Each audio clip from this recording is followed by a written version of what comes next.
Go. Welcome, everybody, to the Or Umbrella podcast. Today, we have a man who is a very, very big, who was a very, very big part of WWE for a couple of years recently. We have a man who was never supposed to be a WWE main eventer, a man who was never supposed to become a household name amongst wrestling fans, but he proved to everyone that any man with two hands has a fighting chance.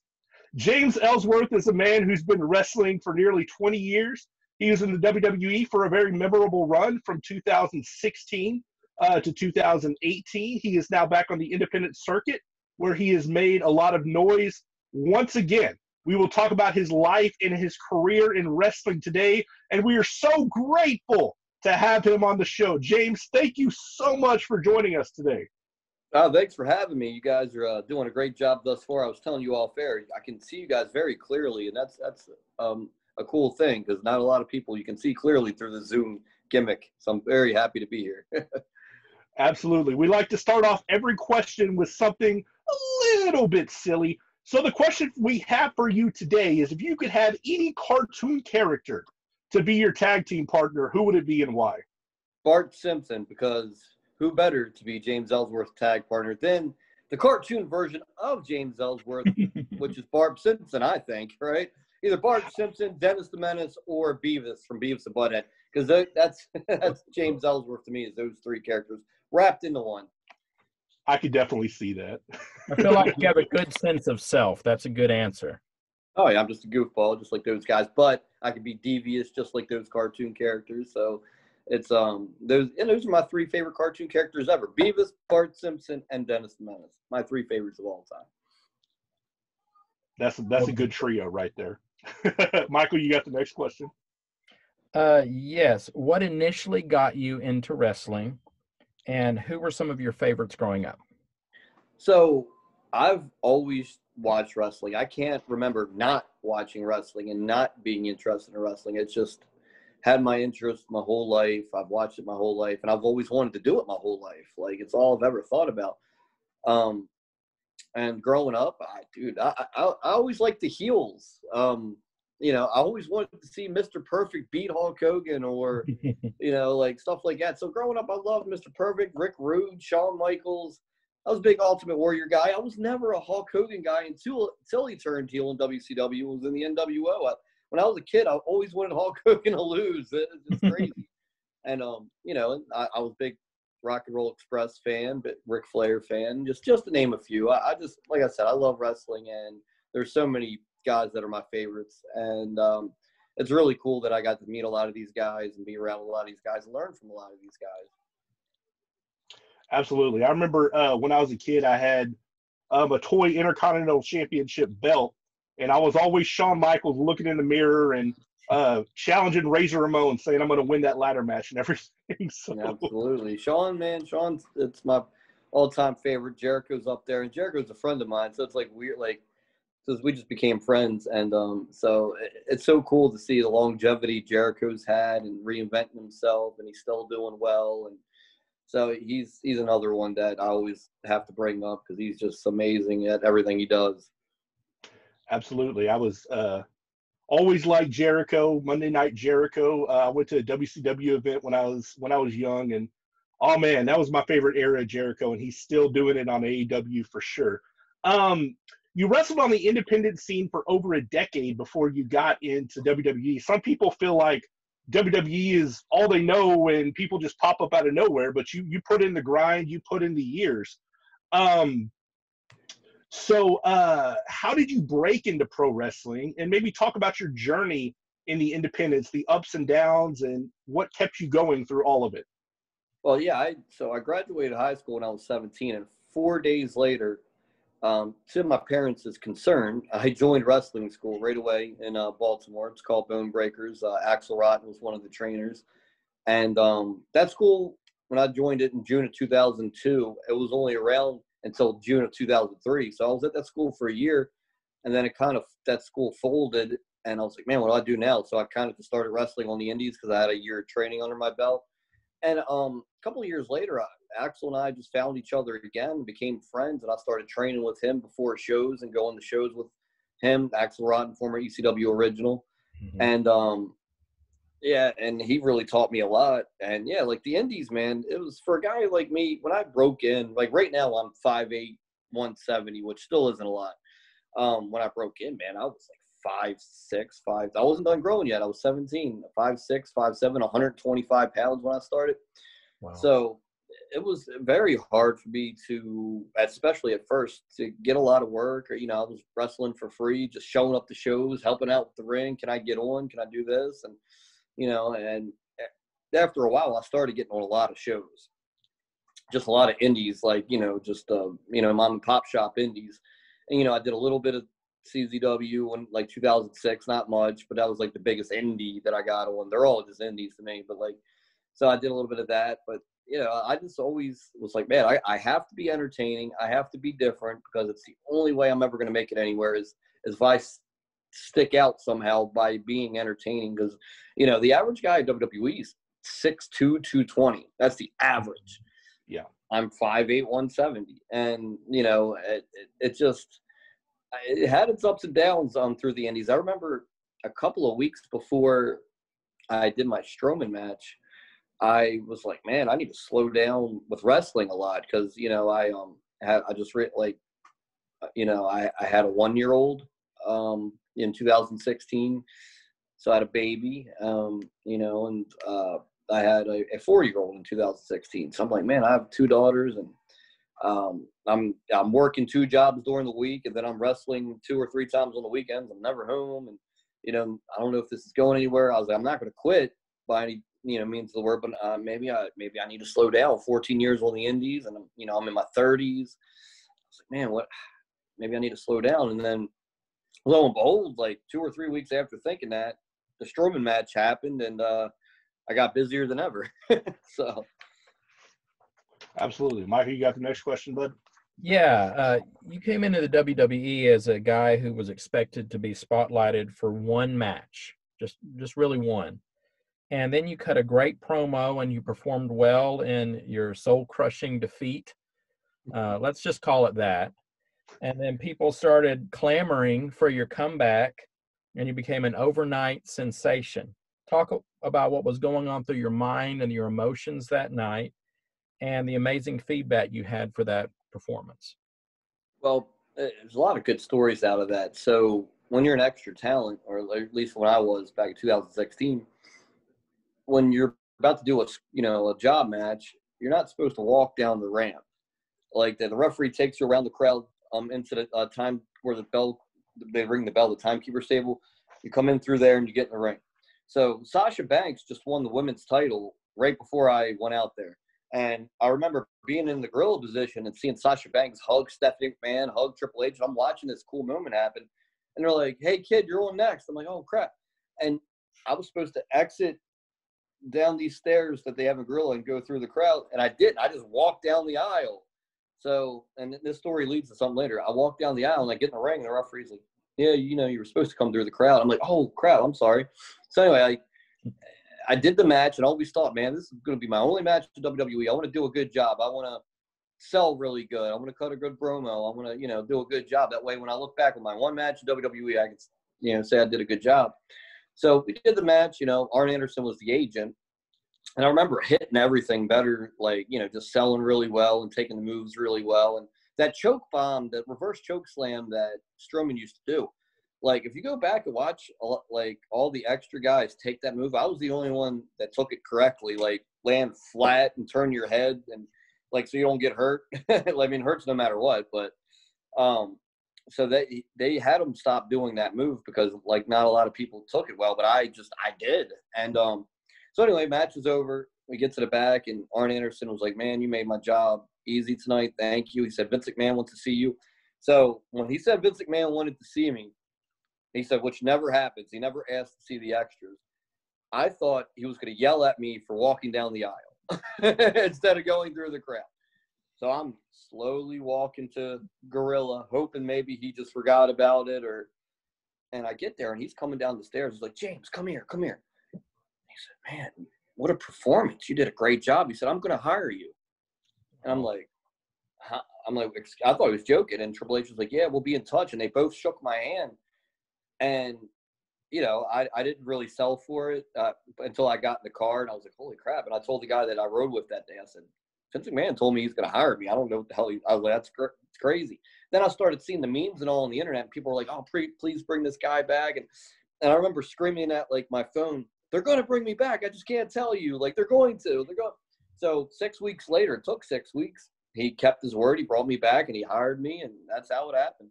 Wow. Man, and I'll tell you, I remember, you know, I've been a fan my whole life too, and I remember everybody was going crazy. Everybody's like, man, this guy, and of course everybody was talking about the chin and the everybody with two hands, you know, just all those things. Like, you were all over all the message boards and social media and everything, and so that was a great moment. And I remember when you came back, it was just everybody went crazy. Everybody was so happy to see you. The outpouring of support, like we mentioned, landed you back in WWE shortly, and it was pretty much straight into a main event battle with AJ Styles. And I know Ambrose was involved as well, where you defeated AJ Styles 3 times. Talk about that experience coming back to WWE full time and coming back into such a prominent position. See, for me, man, like, it felt so surreal. Like, when I got to the arena in San Jose, California, to face AJ for the first time, I thought I was doing something with The Miz, because The Miz had attacked me a month prior on SmackDown on the ramp and beat me up. So they told me that night after The Miz beat me up, they're like, hey, you know, we'll bring you back in a couple of weeks. You'll be doing a program with The Miz. I was like, oh, cool. And so I get to the arena in San Jose, California a couple of weeks later, and Adam Pearce came up to me and he's like, what if I told you were pinning the world champion tonight? I said, I'd tell you you're a liar. He goes, I don't lie.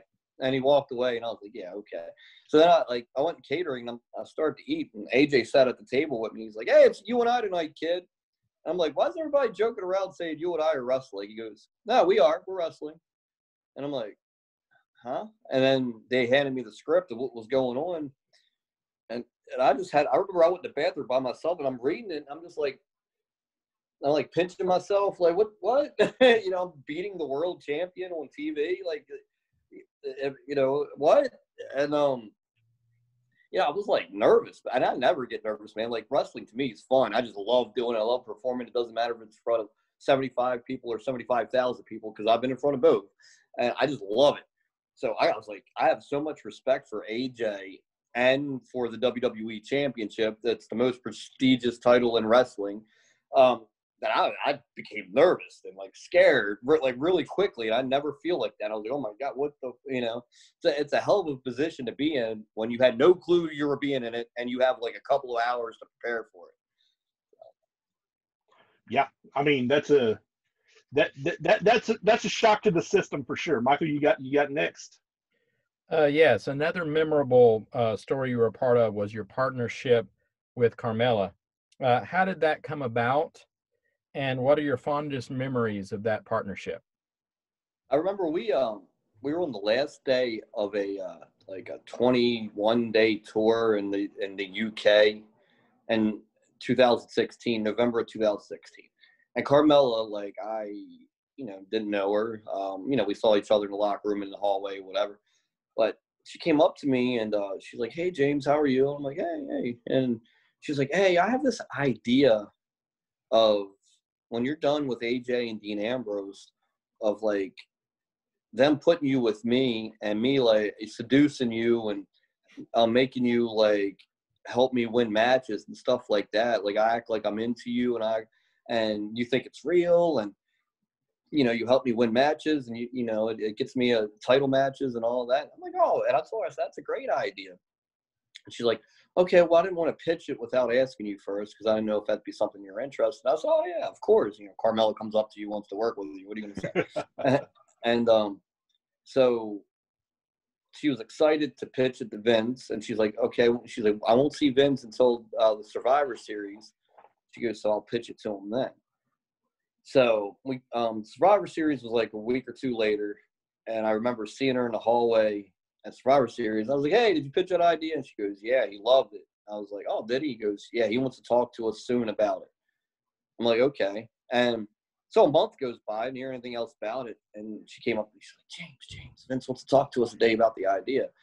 And he pulled us in, and he was so excited, and he was praising Carmella for having the idea, and he couldn't wait to do it. And, yeah, that's how it came about. And I loved working with Carmella, man. She was very sweet, very nice. I still talk to her to this day. She sent a video saying happy birthday for my daughter a couple months ago, which I appreciated a lot.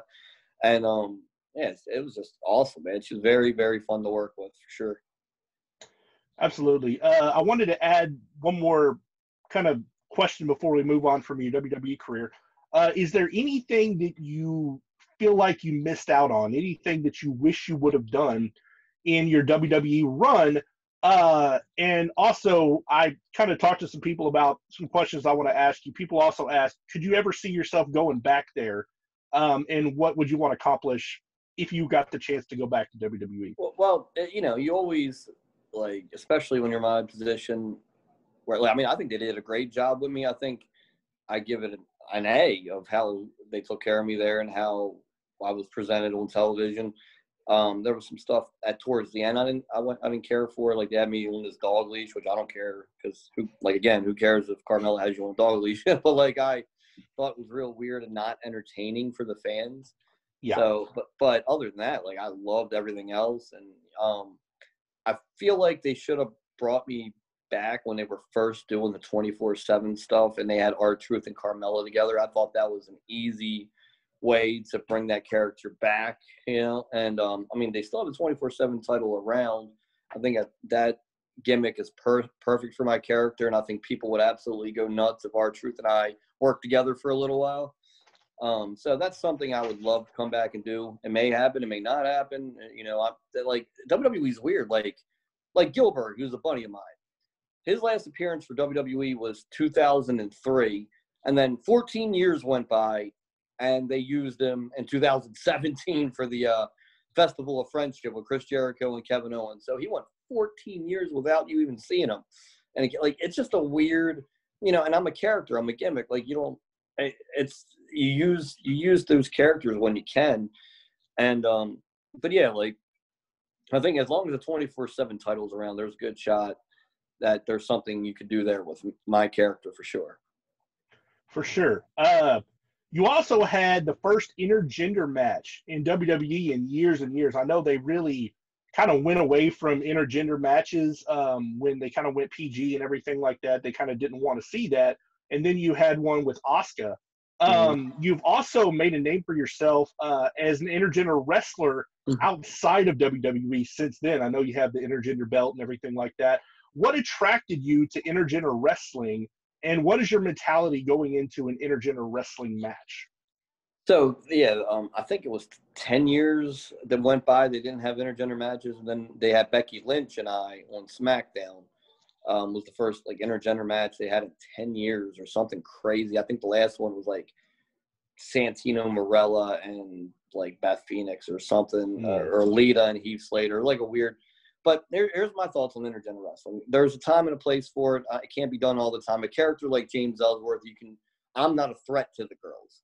Like, it doesn't look like I could beat the crap out of the girls. So, like, I'm not a threat. It's more funny, and when I'm in there with Asuka or Becky Lynch or something like that. So when I left WWE, that was the last thing you saw me do, was get beat up by all the girls on TV. And I thought to myself, well, why don't I do this on the indies?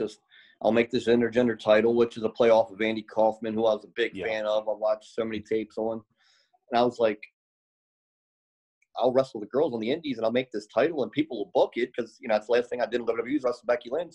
And, man, I got booked. I wrestled probably 50 to 60 girls on the indies or something crazy. Like, I mean, like Shotzi Blackheart and Tennille Dashwood and Isaiah Brookside and Mia Yim and, like, all these, like, named girls, like, and Santana Garrett, like, the list goes on and on of these, like, girls that I wrestle. A lot of them are in WWE now, or in NXT, like Shotzi, Isaiah, Mercedes Martinez, like, all these girls I wrestled. And it's entertaining to see a character like James Ellsworth wrestle girls. I don't do it as much anymore. The intergender title is defended on Grimm's Toy Show. I don't know if you guys are familiar, but he has it right now. I know he's defending it against Priscilla Kelly, who actually beat me for it really soon. And it's cool to have, but it's not, it's not something you can do all the time because I like wrestling to make, even though it's a show, I like it to make a little bit of sense. Like if Brian Cage is wrestling Tessa Blanchard, which happened, like I don't mind seeing the match, but I would always have Brian Cage win that match, Yeah. Like, and that's just my humbled opinion. I'm not against having the match because Batman and Catwoman are fighting in the Batman movies. So like I get that everybody can fight each other, but you just got to make a little bit of sense, and I think the fans enjoy it more when it makes sense. For sure. Jonathan, I think you really wanted to ask this question. This next one. All right, so I was doing some research when I found out I was gonna have the honor and pleasure of interviewing you, and I looked on YouTube and I found some matches, and I found one that specifically stuck out to me. There was a viral video where you wrestled what looked like a 9 or 10-year-old boy wearing a corn dog shirt, which I found extra good. What was your strategy in that match? And were you surprised at how dirty and vicious that young man was? Well, that was on Gribb's Toy Show. I think it has like 5 million views or something crazy. It was a lot. My strategy was not to hurt this kid at all, not to do one move to him, not to slam him, not to bump him, not to hit him, not to do, and I didn't. And it was funny. If you watch it, it's funny. It's just him hitting me and stuff. And then like I grab him in an easy little schoolboy 1, 2, 3. Like, kids shouldn't be in there bumping around, or it's dangerous. Like they shouldn't be in there doing it. I've seen videos of kids getting choke slammed and body slammed and power bombed and kicked. And I'm like, nah, that's not for me. I'm not going to do it. So I found a way to make that entertaining without absolutely doing anything to the little dude. And I think that was like 2 years ago.